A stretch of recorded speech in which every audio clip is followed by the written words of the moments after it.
दोस्तों, जैसा कि आप लोग जानते हैं कि ईपीएफओ ने फाइनली यूपीएससी को एपीएफसी और ईओ एग्जाम की रिक्वेशन सेंड कर दी है।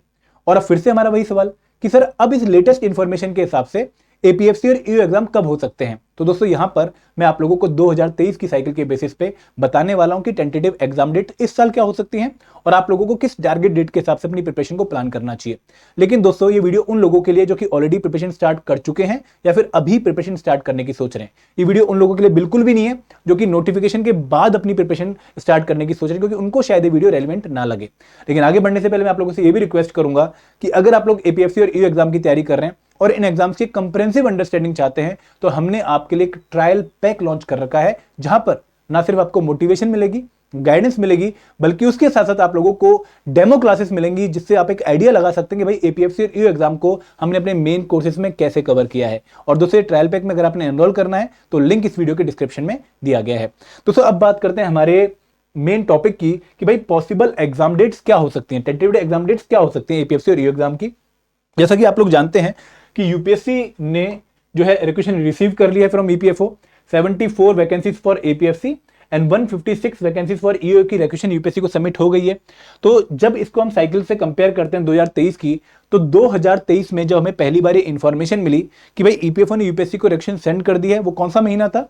वो था नवंबर 2022। तो नवंबर 2022 में हमें ईपीएफओ की तरफ से पहली बार पता लगा कि भाई हाँ, रिक्वेशन सेंड हो गई है। और ईपीएफओ के बाद यूपीएससी ने भी हमें कंफर्म किया कि भाई हाँ, हमें रिक्वेशन मिल गई है।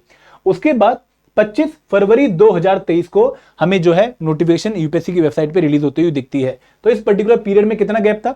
इस पर्टिकुलर पीरियड में लगभग 3 से 4 महीने का गैप था, जहां पर आप लोगों को नोटिफिकेशन रिक्वेशन के बाद रिलीज होती हुई दिखी। उसके जो एग्जाम डेट थी दोस्तों, वो अनाउंस हुई यूपीएससी के द्वारा 28 अप्रैल 2023 को। नोटिफिकेशन में एग्जाम डेट मेंशन नहीं कर रखी थी। और फाइनली जब एग्जाम कंडक्ट हुआ एपीएफसी और ईओ का, तो वो लगभग रिक्रूटमेंट की नोटिफिकेशन आने के 127 दिन बाद, 4 महीने के बाद कंडक्ट हुआ एपीएफसी और ईओ का एक ही दिन। ये थी 2 जुलाई 2023। तो यहां पर आप लोग एक टाइमलाइन देख रहे हैं कि नवंबर 2022 में रिक्वेशन रिसीव हुई यूपीएससी की। 25 फरवरी 2023 को जो है नोटिफिकेशन आई, 28 अप्रैल को डेट अनाउंस हुई और 2 जुलाई को एग्जाम कंडक्ट हुआ। तो इस पूरे साइकिल में कितना पीरियड लगा? इसमें लगा 4 महीने प्लस 4 महीने, लगभग 8 महीने का टाइम। तो ये आप नोट कर लीजिए। अब अगर हम इस पर्टिकुलर 2025 के यूपीएससी कैलेंडर को स्टडी करें और उससे पॉसिबल एग्जाम डेट निकालने की कोशिश करें, तो हमारे पास मार्च 2025 को ये इंफॉर्मेशन आई है कि भाई रिक्वेशन यूपीएससी ने रिसीव कर ली है। तो लास्ट टाइम इसके बाद कब यूपीएससी ने नोटिफिकेशन रिलीज करी थी?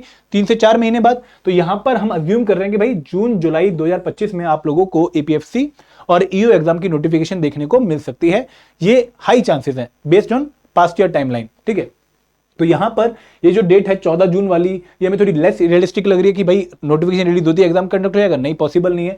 5 जुलाई वाली भी रियलिस्टिक नहीं लग रही है। और सिमिलरली हमें 9 अगस्त वाली जो डेट है वो भी रियलिस्टिक नहीं लग रही है, क्योंकि इतनी जल्दी यूपीएससी एग्जाम कंडक्ट नहीं करेगा just after releasing the notification. उसके बाद अगर हम एग्जाम डेट को देखें तो यहां पर लगभग 4 महीने का टाइम था पिछली बार, तो उसको अगर हम इस पर भी लेके चलें तो नवंबर दिसंबर 2025 में एग्जाम देखने को मिल सकता है। तो जो हाई प्रोबेबिलिटी मुझे लग रही है based on the latest information as of now, तो मुझे लग रहा है कि भाई एग्जाम नवंबर या दिसंबर तक खिंच सकता है। तो आप लोगों को इस पर्टिकुलर हिसाब से अपनी तैयारी करनी चाहिए। आपके पास एक डेट अक्टूबर में भी है, 4 अक्टूबर। देखो, बेस्ट सजेशन मेरा यही रहेगा कि भाई आप 4 अक्टूबर के हिसाब से तैयारी करो, क्योंकि अगर आप 4 अक्टूबर के हिसाब से प्रिपेयर्ड हो तो अगर डेट नवंबर और दिसंबर में जाती है तो आपको एडिशनल टाइम मिल जाएगा रिवीजन के लिए और प्रैक्टिस के लिए, और आप थोड़ा अर्जेंसी मोड में प्रिपेयर करोगे अक्टूबर के हिसाब से।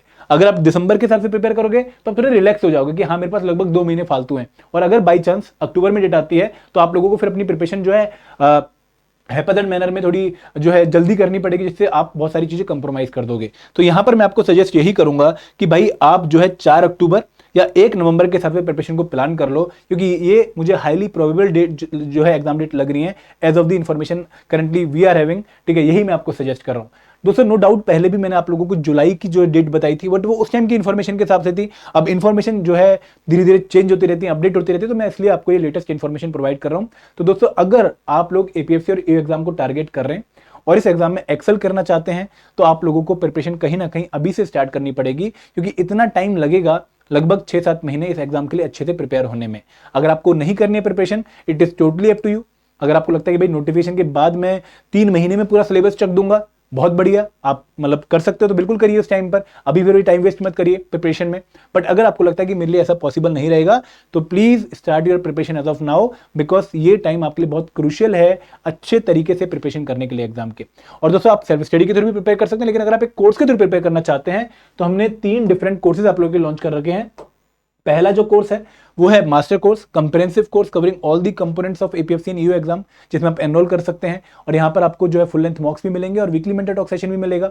ये तो हमारे हर कोर्स में वीकली मेंटर टॉक सेशन और फुल लेंथ मॉक, लेकिन टेस्ट सीरीज प्लस उन लोगों के लिए जो कि जीएस और क्यूआरई ऑलरेडी प्रिपेयर कर चुके हैं और इनके सिर्फ प्रैक्टिस एमसीक्यूज चाहते हैं, लेकिन बाकी कंपोनेंट जो आईआर है, लेबर लॉ है, अकाउंटेंसी, उनका कंप्लीट कोर्स चाहते हैं, तो ये उनके लिए। और ये कोर्स है टेस्ट सीरीज उन लोगों के लिए जो कि एक बार पूरी प्रिपरेशन कर चुके हैं और अब सिर्फ रिवीजन और प्रैक्टिस करना चाहते हैं। तो दोस्तों अगर आपने इन कोर्सेज में एनरोल करना है तो अगेन लिंक इस वीडियो के डिस्क्रिप्शन में दिया गया है। Thank you very much. जय हिंद, जय भारत।